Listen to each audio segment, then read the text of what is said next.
안녕하세요. 고려대학교 산업경영공학부 강필정 교수입니다. 오늘은 비정형 데이터 분석의 프리트레인드 모델 중에서 엘모와 GPT에 이어서 세 번째 모형 버트에 대한 설명을 하도록 하겠습니다. 자, 우선 버트는 뭐의 약자냐면 여기서 보시는 바와 같이 Bidirectional Encoder Representations from Transformer입니다. 보는 순간 뭔지 금방 이해가 될 정도로 이름을 길게 써놨는데 트랜스포머에서 인코더만을 사용을 하는데 거기에 대해서 바이디렉셔널한 정보를 사용하겠다라는 개념이라고 봐주시면 됩니다. 그래서 이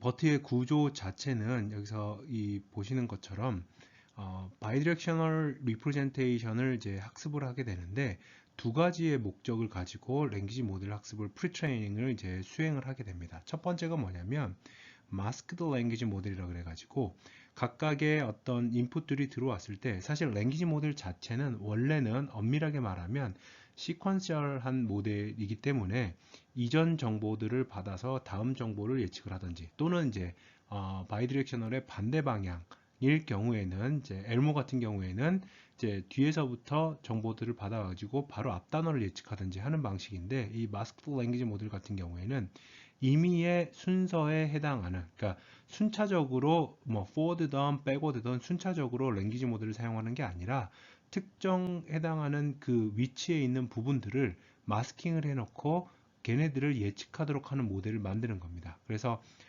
엘모 같은 경우에는 forward 모델과 backward 모델을 따로 학습을 해가지고 해당하는 representation을 결합을 했었고요. 반면에 GPT 같은 경우에는 그 트랜스포머의 디코더 부분, 다시 말하면 해당하는 그 앞쪽에서부터 나오면서 뒤쪽에 해당하는 그 단어들, 우리가 보고자 하는 단어의 후반부에 해당하는 단어들을 전부 마스킹을 시켜놓고 학습을 했던 반면에 버트 같은 경우에는 양방으로 쌍방향으로 forward와 backward, 사실 방향성도 없죠. 한꺼번에 다 들어가니까 특정한 그 단어의 리프레젠테이션을 학습하기 위해서 해당하는 단어의 좌측과 우측, 그러니까 선행하는 단어와 후행하는 단어들을 전부 다 사용을 하겠다는 뜻입니다. 단 여기에 대해서 일정 부분을 마스킹을 해놓고 사용을 하겠다는 뜻이고요. 거기에 더해서 두 번째 태스크가 두 개가 있습니다. 버트 같은 경우에는 두 번째 태스크가 바로 Next Sentence Prediction 해서 특정한 두 쌍의 센텐스가 들어왔을 때 해당하는 센텐스가 다음 센텐스가 그 코퍼스에서의 컨텍스츄얼하게 바로 실질적으로 다음에 등장했던 센텐스인지 아닌지를 알려주는 그 학습하는 부분이라고 봐주시면 되겠습니다. 자, 그래서 이렇게 해서 프리트레이닝을 하고요. 그 다음 단계에서 이 그림에서는 이렇게 프리트레인드 된 모델을 가져다가 버트의 제일 윗단에 하나의 단순한 레이어만을 쌓아서 뭐 스쿼드 같은 Q&A 데이터셋, question answering 태스크라든지 named entity recognition 또는 뭐 natural language inference 같은 것들을 전부 버트 위에 레이어 하나만 추가함으로써 이 버트가 처음 소개되었던 시점에서의 소타 모델들을 전부 다 이렇게 앞지르는 압도적까지는 아니고 앞지를 수 있는 만큼의 우수한 성능을 나타냈다라고 해서 굉장히 센세이션을 일으켰던 적이 있고 일으켰었고 지금도 기본적인 구조로서 많이 사용을 하고 있지요. 자, 그래서 버트가 가지고 있는 모델 아키텍처는 다음과 같습니다. 지금 이 오른쪽에서 보시는 이 그림이 우리가 알고 있는 트랜스포머의 인코더와 디코더 구조인데요. 인코더가 n번 반복되고 거기에 더해서 디코더가 n번 반복되는 이러한 구조에서 트랜스포머는 무엇만 사용하느냐? 보시는 것처럼 인코더 블락만 사용을 합니다. 그렇기 때문에 트랜스포머가 여기서 보시는 것처럼 인코더 리프레젠테이션이라는 게 바로 트랜스포머의 인코더를 사용하겠다는 뜻이죠. 그리고 이 트랜스포머가 가지고 있는 몇 가지 이 구조에 대한 하이퍼 파라미터들을 보면 우선 라지 L은 레이어의 개수입니다. 트랜스포머의 블락을 몇 개를 썼느냐라고 생각을 하시면 되겠고요. H는 히든 노드의 사이즈고요. A는 셀프 어텐션 헤드의 개수입니다. 그러니까 트랜스포머가 여기서 보시는 것처럼 멀티 헤드 어텐션을 사용하는데 이 멀티 헤드 어텐션을 몇 개를 사용할 것이냐라고 라는 질문에 대한 답인 거죠. 두 가지의 이제 기본적인 모델 구조, 스트럭처를 보면 버트 베이스하고 버트 라지 모델이 있는데, 버트 베이스 같은 경우에는 이제 이 레이어의 개수가 12개가 있고요. 히든 스테이트의 사이즈는 768차원, 그리고 멀티헤드 어텐션, 셀프 어텐션의 헤드의 수가 12개입니다. 이랬을 때 토탈 파라미터의 수가 110밀리언, 그러니까 1억 1000만 개 정도가 되는데요. 이렇게 만든 이유는 당시에 이제 엘모가 나오고 지난 시간에 설명드렸던 GPT 나왔을 때 GPT하고의 성능을 비슷한 복잡도 또는 비슷한 이제 모델의 파라미터의 개수에서 비교를 해보려는 목적이었던 것 같습니다. 그리고 버트 라지 모델 같은 경우에는 레이어가 2배가 되고요. 24개가 되고요. 히든 노드의 사이즈도 이제 248차원이 더 줄어가지고 1024차원, 그 다음에 멀티헤드 어텐션도 4개가 더 늘어서 16개. 이렇게 되면 토탈 파라미터의 개수는 이제 3배가 좀 넘는 3억 4천만 개 정도의 파라미터를 갖는 모형이 되겠습니다. 버트의 인풋하고 아웃풋에 대한 리프레젠테이션을 이제 지금부터 볼 건데요. 이 버트가 여러 가지의 다양한 다운스트림의 NLP 태스크를 이제 핸들링하기 위해서 인풋 리프레젠테이션이 조금 이제 유연하게 구성이 될 필요가 있는데요. 어떤 의미냐면 인풋 리프레젠테이션 자체가 하나의 싱글 센텐스만을 받을 수도 있고, 또는 이제 보면 이제 센텐스의 페어를 받을 수도 있습니다. 예를 들어서 question answering 같은 경우에는 질문에 해당하는 센텐스하고 answer에 해당하는 센텐스가 필요하기도 하겠죠. 근데 여기서 센텐스하고 시퀀스라는 개념을 버트에서 정의를 어떻게 하냐면, 약간 우리가 문법적으로 또는 언어학적으로 가지고 있는 개념하고는 다릅니다. 그러니까 우리가 알고 있는 언어학적인 센텐스는 주어부터 시작을 해가지고, 일반적으로는 이제 주어부터 시작을 해서 영어 같은 경우에는 뭐 주어, 동사, 목적어 어쩌고 저쩌고 해서 하나의 완벽한 그 의미를 갖는 문장으로서 끝나야 되는데, 버트에서 정의하는 센텐스의 개념은 뭐냐면, 버트가 정의하는 센텐스는 어떤 연속적인 그 텍스트의 스팬이라고 보는 겁니다. 그래서 단지 센텐스가 하나의 링귀스틱 센텐스가 아니어도 된다, 우리가 알고 있는 문장이 아니어도 된다라고 보는 것이죠. 그래서 문장의 일부분일 수도 있고요, 문장보다 더 긴 것일 수도 있고요. 그래서 연속적인 어떤 그 단어들의 나열이면 이거를 우리가 센텐스로 보겠다라고 얘기를 하는 겁니다. 그리고 시퀀스라고 표현되어 있는 이 부분은 뭐냐면, 버트에 이제 들어가는 입력에 대한 시퀀스를 의미를 하는데, 이 시퀀스는 앞서 정의한 싱글 센텐스일 수도 있고 2개의 센텐스가 한꺼번에 결합된 구조일 수도 있다는 뜻입니다. 단 여기서 다시 한번 말씀드리지만, 여기서의 버트의 시퀀스의 센텐스는 우리가 알고 있는 센텐스가 아니라 버트에서 정의한 센텐스, 다시 말하면 일련의 연속한 단어들의 집합, 꼭 그게 완벽한 문장, 언어학적인 문장이 아니어도 된다라는 것을 다시 한번 상기시켜 드리고 다음 페이지로 넘어가도록 하겠습니다.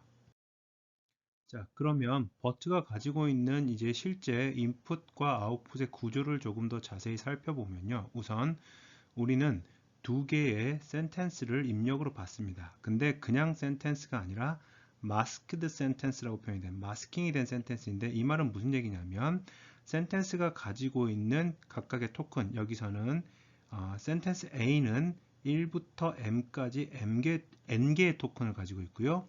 센텐스 B는 1부터 M까지의 M개의 토큰을 가지고 있습니다. 그 중에 일정 비율로 실제 토큰이 아닌 마스킹을 해서 이제 지워서 입력으로 집어넣겠다는 뜻입니다.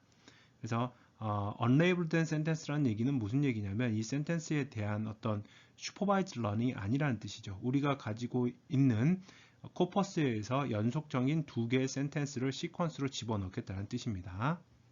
그리고 난 다음에 몇 가지 이제 스페셜 토큰이 있는데요. 여기에 있는 이 CLS라고 되어 있는 이 파트는 모든 시퀀스의 시작을 알려주는 첫 번째 토큰입니다. 두 번째, 중간에 있는 SEP라고 되어 있는 게 스페셜 토큰인데, 2개의 센텐스를 구분하는, separating을 해주는 이 토큰이 되겠죠. 그래서 센텐스가 2개가 들어갈 때는 반드시 CLS 토큰도 들어가고요, SEP 토큰도 함께 들어가게 됩니다. 그리고 난 다음에 버트를 이제 계속적으로 학습을 뭐 버트 베이스 같은 경우에는 16개, 버트 라지 같은 경우는 12개 레이어를 이제 쭉 이렇게 타고 올라가다 보면 제일 나중에 이제 나오는 게 첫 번째 스페셜 CLS 토큰에 해당하는 Final Hidden State 벡터입니다. 히든 벡터입니다. 이거를 우리가 나중에는 단순한 어떤 그 문장 또는 시퀀스가 들어갔을 때 감성 분류라든지 또는 뭐 next sentence prediction 또는 sentence similarity 같은 단순한 바이너리 클래시피케이션을 수행을 할 때는 이제 얘만 가지고 사용을 하게 되는 상황이 발생을 합니다. 그래서 이거를 사용을 하겠고요. 그 다음에 각각의 위치에 대응하는 이 토큰들이 바로 무엇을 의미를 하냐면 이 인코더를 여러 개를 이제 타고 올라가서 최종적으로 버트가 표현해주는 파이널 히든 벡터입니다. n번째 토큰에서의 히든 벡터이고요. 거기에 대해서 아까 다시 한번 말씀드렸듯이 next sentence prediction 두 개의 센텐스가 실제로 코퍼스에서 바로 다음 센텐스인지 아닌지를 판별을 하는 0, 1의 바이너리 클래시피케이션 태스크가 하나가 있고요. 그 다음에 여기서 보시는 것처럼 앞에서 마스킹된 해당하는 토큰을 실제로 예측을 하는 마스크드 랭귀지 모델 이 두 가지의 태스크를 동시에 학습시키는 게 버트의 목적이 되겠습니다. 그러면 버트에 이제 입력으로 들어가는 인풋 리프레젠테이션은 어떻게 구성이 되느냐? 세 가지의 임베딩 벡터의 합으로 표현이 됩니다. 첫 번째가 토큰 임베딩이고요. 두 번째는 세그먼트 임베딩, 세 번째는 포지션 임베딩입니다. 여기서 보시는 포지션 임베딩입니다. 이 세 가지를 하나하나를 각각을 말씀을 드리면 버트는 이제 토큰 자체를 이제 워드피스라는 개념을 사용을 해서 집어넣게 되는데 이 워드피스들 중에서 3만 개에 해당하는 것을 일반적으로 사용을 하게 됩니다. 이거는 각각의 토큰들, 위치에 해당하는 단어들, 토큰들에 해당하는 임베딩 벡터가 되겠고요. 두 번째, 세그멘트 임베딩은 뭐냐면 여기 지금 보시는 것처럼 separation이 이렇게 들어가죠. 실제로는 이제 My dog is cute and he likes play 하고 요 해당하는 땡땡 ing가 이제 토큰 워드피스라고 생각을 하시면 되겠습니다. 그러면 예시라고 보시면 되겠고요. 첫 번째 문장은 지금 여기까지 들어가잖아요. cute하고 끝났으니까 여기에 해당하는 요 경계선을 기준으로 해서 왼쪽은 EA라고 표시가 되어 있고요. 오른쪽은 EB라고 표시가 되어 있죠. 이게 세그먼트 임베딩입니다. 시퀀스가 두 개가 들어갔을 때 첫 번째 시퀀스에 해당하는 것이냐, 두 번째 시퀀스에 해당하는 것이냐를 알려주는 이제 정보이고요. 그 다음에 이 트랜스포머에서 설명을 드렸던 것처럼 포지셔널 임베딩이 그 다음 단계로 여기서 보시는 것처럼 들어가게 됩니다. 각각의 포지션에 대한 포지셔널 임베딩이 들어가게 되겠죠. 이 세 가지를 전부 말 그대로 똑같은 차원이니까 각각의 이 임베딩들이 정확하게 동일한 차원을 가지고 있으니까 그냥 단순하게 더해서 최종적인 인풋 임베딩을 인풋 리프레젠테이션을 구성을 하게 되는 겁니다. 포지션 임베딩 같은 경우에는 트랜스포머에다 설명을 한번 드렸는데 세그멘트 임베딩은 처음 나왔으니까 다시 한번 보자면 이 자료는 이제 이 페이지에서 이 웹페이지 두 곳에서 이제 따왔습니다. 차용을 했고요. 이렇게 인풋이 이렇게 두 가지가 들어갔을 때 해당하는 첫 번째 단어. 근데 첫 번째 임베딩 같은 경우에는 시퀀스의 첫 시작을 알리는 CLS 토큰하고 중간에 둘 문장을 센텐스를 구분해주는 세퍼레이션 토큰까지를 포함을 합니다. 그래서 여기에 해당하는 것들이 첫 번째 세그먼트고요.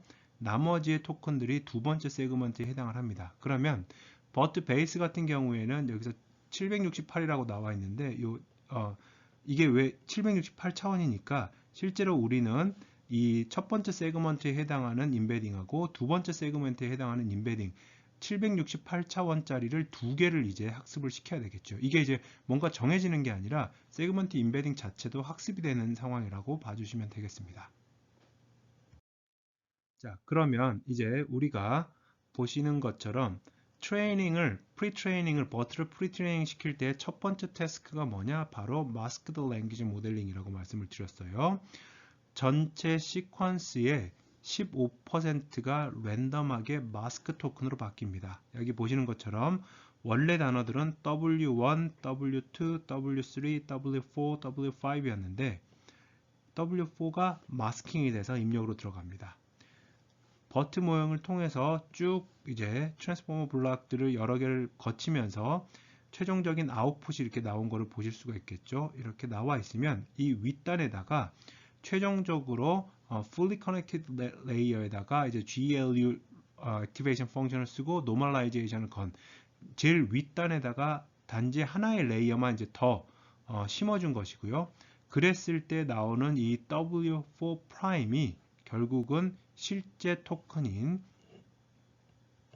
W4가 되도록 학습을 시켜주는 게 바로 마스크드 랭귀지 모델링입니다. 그렇기 때문에 다시 한번 살펴보시면 엘모 같은 경우에는 이 랭귀지 모델을 쓰긴 쓰지만 바이디렉셔널을 썼기 때문에 한쪽으로 들어오는 이제 이쪽 정방향의 모델하고 역방향의 모델을 따로따로 학습을 해서 특정한 토큰이 있으면 해당하는 토큰의 이 리프레젠테이션을 선형 결합을 하는 방식을 썼었는데 버트는 그게 아니라 순차적으로 학습을 하는 게 아니라 서로 이렇게 쌍방향으로 바이디렉셔널한 트랜스포머 인코더를 쓰되 실제 이 인풋에 해당하는 단어들 몇 개를 임의의 비율로 15%의 비율로 마스킹을 시키고 그러니까 가려놓고 모델이 학습을 통해서 실제 가려진 단어들을 잘 학습시키도록 그러니까 잘 예측하도록 하는 학습을 시키는 게 바로 버트의 프리트레이닝의 첫 번째 태스크인 마스크드 랭귀지 모델의 목적이 되겠습니다. 자, 그런데 이 버트의 오리지널 논문에서 이제 언급하고 있는 부분들이 언급하고 있는 이 마스크드 랭귀지 모델의 문제점 중에 하나가 뭐냐면 이 마스크드 랭귀지 모델은 마스킹은 어디에서만 일어나냐면 실제로 프리트레이닝 하는 과정에서만 일어나지 그 다음 단계의 어떤 다운스트림 태스크에 대한 파인 튜닝 단계는 등장하지 않습니다. 그렇기 때문에 이 마스크 토큰에 해당하는 미스매치가 이제 프리트레이닝과 파인 튜닝에서 발생할 수 있다. 거기에 대한 솔루션을 이제 어떻게 제시를 하냐면 만약에 실제 파인 튜닝 과정에서 i번째 토큰이 마스킹이 될 것이라고 선택이 되면 그 중에 80%만 실제로 마스킹을 하고요. 10%는 랜덤한 토큰으로 치환을 하고요. 10%는 실제로 마스킹을 하지 않고 원래 오리지널 토큰을 그대로 쓴다라고 논문에서는 얘기를 하고 있습니다. 이게 무슨 말이냐면 My dog is hairy 라는 이 문장에서 이 마지막 단어가 마스킹이 돼야 된다라고 정의가 됐을 때, 선택이 됐을 때 그 중에 10번 중에 8번은 실제로 마스킹을 직접 하지만 10번 중에 1번 정도는 갑자기 뜬금없는 애플이라는 단어로 바꿔버리고요. 10번 중에 1번 정도는 마스킹 하라는 명령을 어기는 겁니다. 이랬을 때 프리트레이닝과 파인 튜닝 사이의 미스매치가 해소될 수 있다라고 이제 저자들은 논문에서 주장을 하고 있습니다. 자, 그러면서 여기 이 마스킹을 하는 것에 대한 비율, 그 다음에 랜덤하게 바꾸는 것에 해당하는 비율, 그냥 마스킹을 하지 않고 원 단어를 쓰는 것에 대한 비율을 굉장히 많이 이렇게 굉장히 많이는 아니고요.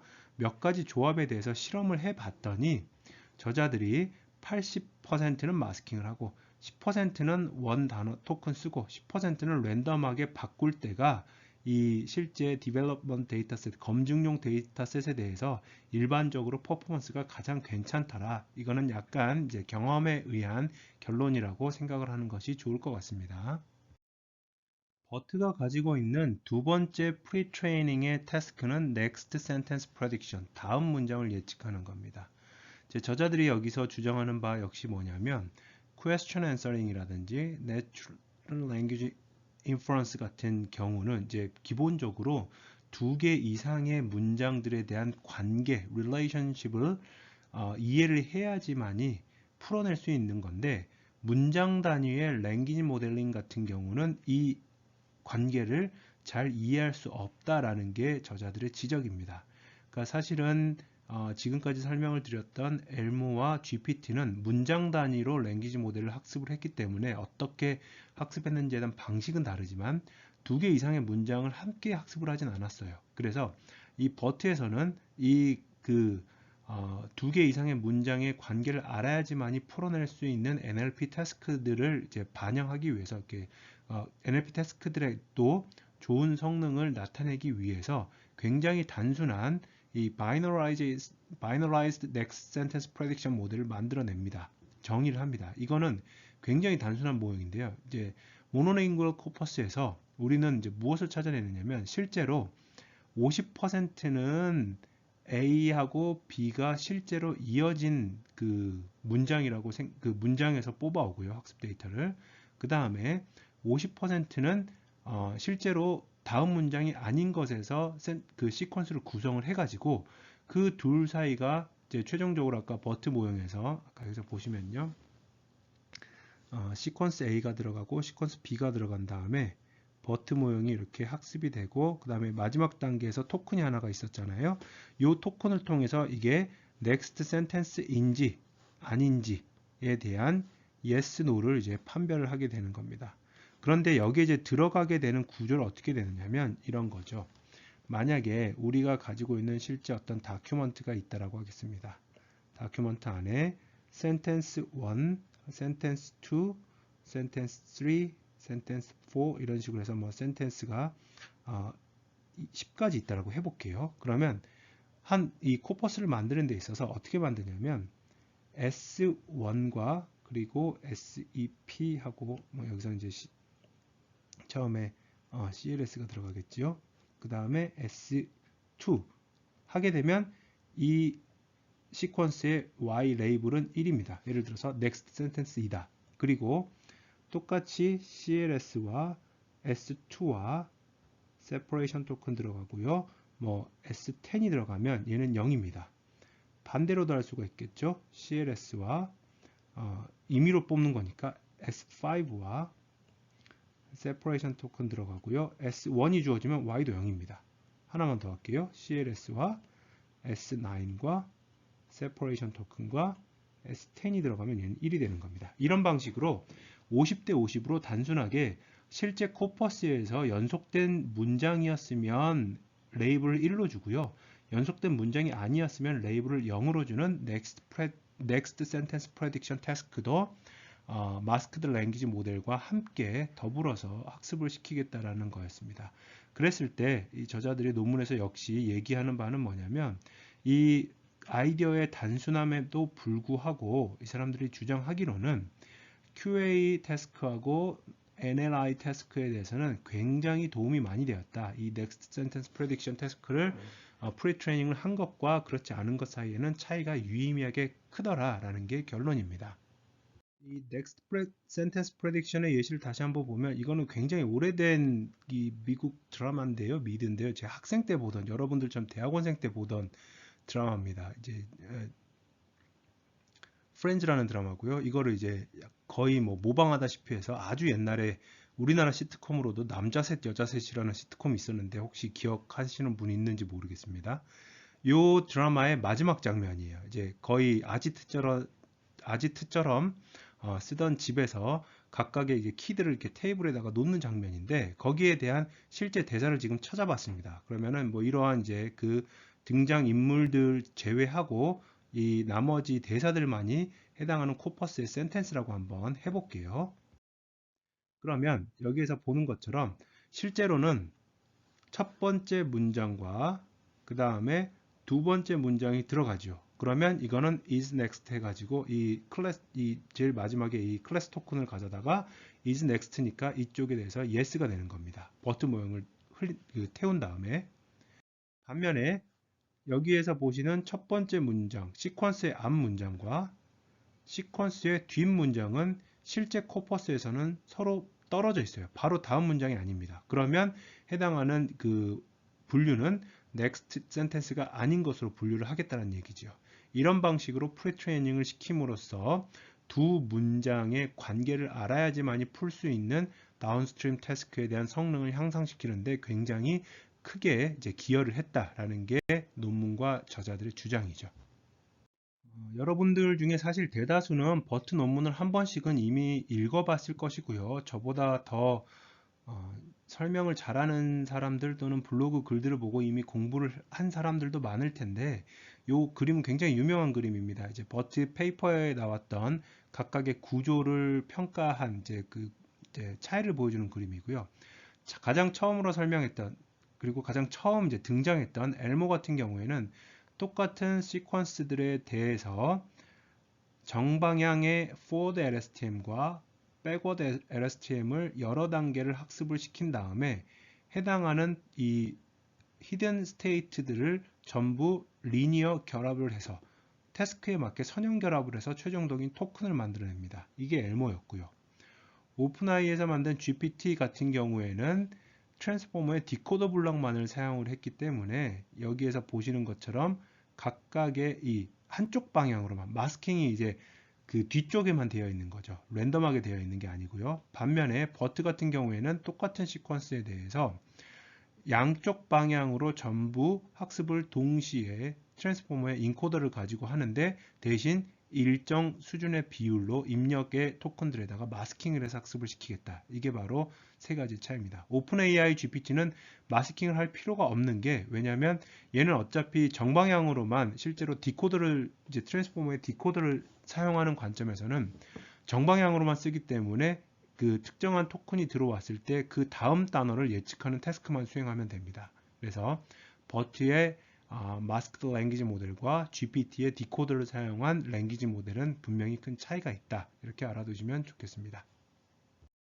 버트를 프리트레이닝 시키기 위한 데이터셋은 우선 이제 8억 개의 단어가 존재하는 북코퍼스 2015년도의 페이퍼이고요. 홈페이지를 들어가서 보면 여기에 있는 이 데이터셋이 이제 더 이상 데이터셋을 호스팅하지 않는다라고 나와 있는데, 이거를 실제로 공유하고 있는 GitHub 페이지가 있습니다. 그래서 여기서 한번 살펴보시면 뭐 어렵지 않게 확인을 하실 수가 있을 것 같고요.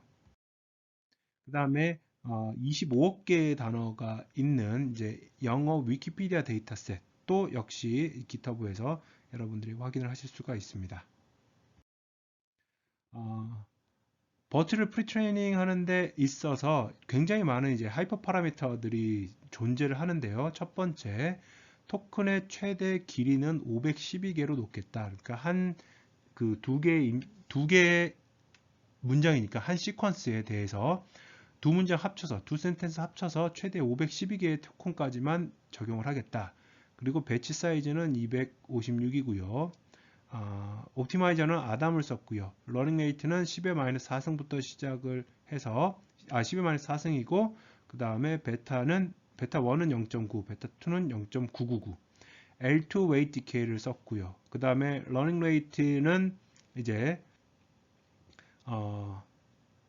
만 스텝 이후부터는 이제 그 리니어하게 이제 줄어든다. 그리고 모든 레이어에 대해서 드롭아웃을 0.1의 확률로 걸었고요. GLU를 이제 RLU 대신에 액티베이션 펑션으로 사용을 했다라고 했을 때 16개의 TPU를 사용을 해서 버트 베이스는 4일이 걸렸고 64개의 TPU를 사용해서 버트 라지가 4일 정도 걸렸더라. 뭐 이런 겁니다. 근데 여기서도 이제 이 사람들도 너무 오래 걸리니까 부담이 됐던지 약간의 트릭을 쓰죠. 프리트레이닝을 하는 데 있어서 거의 90%에 해당하는 스텝은 실질적으로는 맥시멈 토큰 길이가 510이었지만 128개만 사용을 하고요. 나머지 10%에 해당하는 그 스텝에서만 512개짜리의 시퀀스를 이제 최대 시퀀스를 사용을 했다. 이렇게 알려주고 있습니다.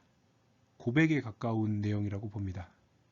자, 그리고 난 다음에는 파인 튜닝을 수행을 하게 되는데요. 지금까지는 이제 언슈퍼바이즈드 방식으로 코퍼스를 통해서 버트의 마스크드 랭귀지 모델을 학습을 시킨 것이었고요.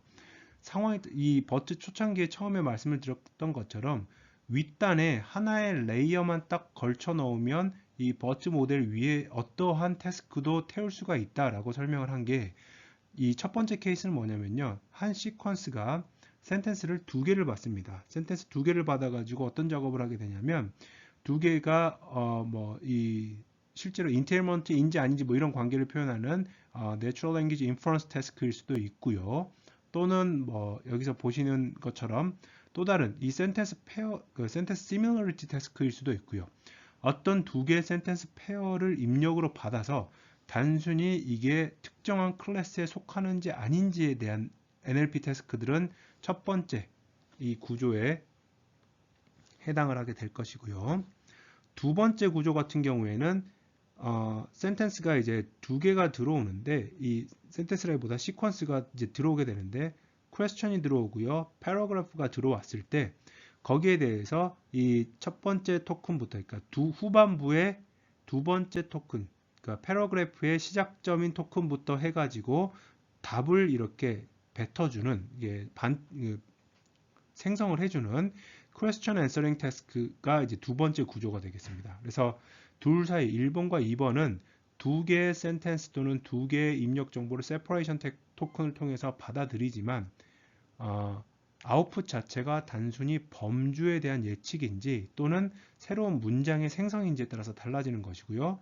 세 번째하고 네 번째 그 구조 같은 경우에는 센텐스를 하나만 받습니다. 실제로 이제 무조건 센텐스를 이 버트가 두 개를 받아야 될 필요는 없으니까 학습을 프리트레이닝을 시킨 다음에 세퍼레이션 토큰 없이 하나의 싱글 센텐스를 받아가지고 단순히 감성 분석과 같은 클래스 레이블을 추정해주는 태스크로 수행을 할 수도 있을 것이고요. 또는 하나의 싱글 태스크를 받아서 각각의 태스크마다 각각의 토큰마다 답을 내어줘야 되는 예를 들어서 형태소 분석이라든지 객체명 인식, Named Entity Recognition, NER 같은 태스크는 네 번째 구조로 수행을 할 수가 있는 겁니다. 그래서 굉장히 다양한 구조에 대해서 버트를 한번 프리트레이닝 시킨 다음에 파인 튜닝을 시킬 수가 있는 것이고요. 이 파인 튜닝 자체는 다시 한번 강조를 해드리지만 버트의 제일 윗단에 하나의 레이어를 쌓는 것만으로도 충분히 구현 가능하다. 이게 핵심이 되겠습니다.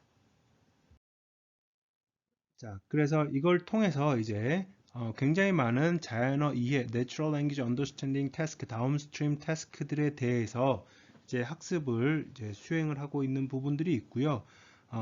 이 벤치마킹을 보면 이 버트도 나온 지가 오래돼 가지고 여기 리더보드를 보면 해당하는 이 위에 있는 것들이 전부 태스크입니다.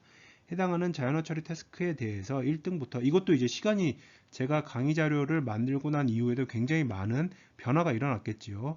우리 수업에서 바로 다르지는 않겠지만 뭐 엑셀넷이라든지 알버트라든지 로버트라든지 이런 방법론들이 이제 상위에 랭크되어 있고 버튼은 저 밑에 있을 겁니다. 지금 상위 10위 안에도 못 들죠. 왜냐면 2년 가까이 지난 모델이기 때문에.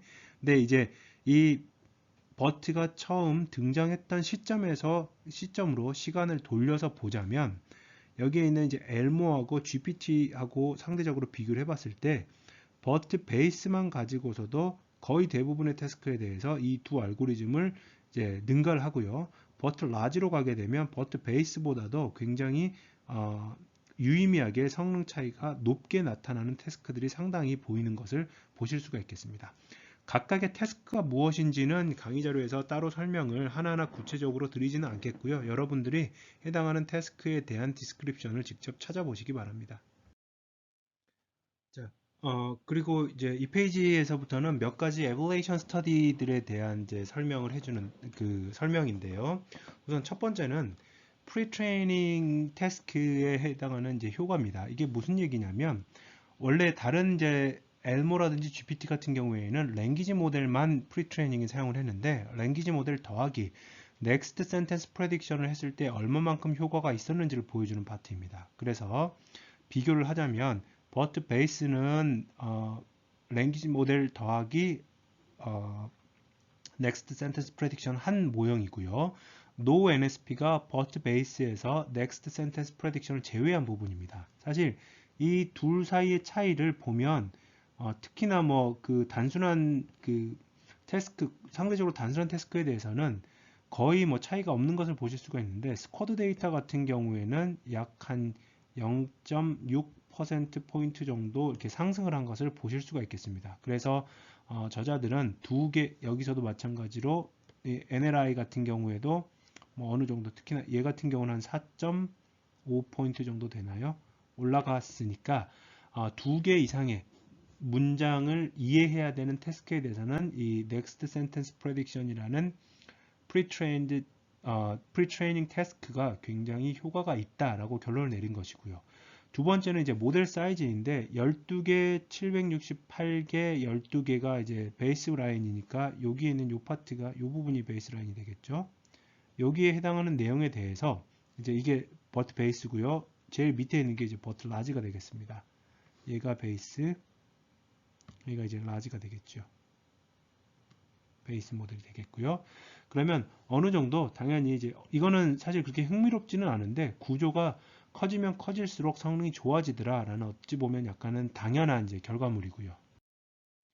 여기에 있는 세 번째 스터디가 굉장히 재미있는 스터디인데 이게 무슨 얘기냐면 만약에 어떤 태스크를 하는 데 있어서 파인 튜닝을 거치지 않고 프리트레인드 된 모델만 가지고 그 해당하는 모델의 히든 스테이트 벡터들을 결합을 해서 다운스트림 태스크를 수행하면 어떻게 될 것이냐라는 질문에 대한 답입니다. 그래서 여기 보시는 버트 라지 모델과 버트 베이스 모델이 이 NER 태스크에 대해서 나오는 성능이 지금 이렇게 보이고 있는 것이고요.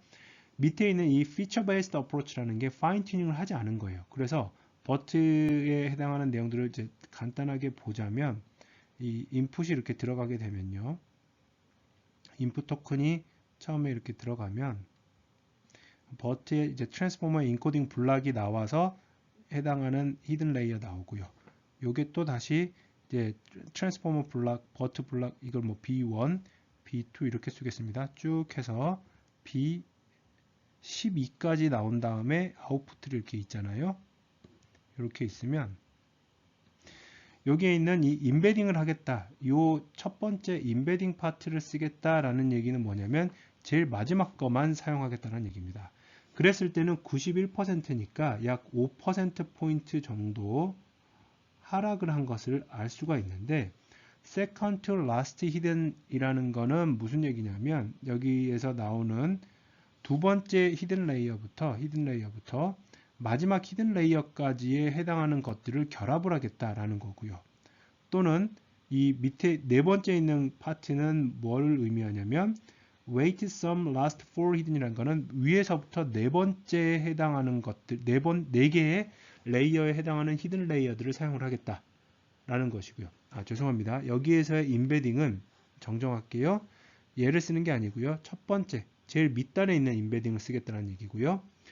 라스트 히든이 제가 말씀드렸던 아까 처음에 말씀드렸던 요 가장 버트의 마지막 히든 레이어에 해당하는 그 버트를 다 통과한 다음에 히든 스테이트들을 사용을 하겠다, 아웃풋들을 사용하겠다라는 거로 생각을 해주시면 되겠습니다. 그리고 제일 마지막에 wait some all 12 레이어 같은 경우에는 이 버트의 12개 층에서 산출이 되는 아웃풋들을 전부 다 결합을 하겠다.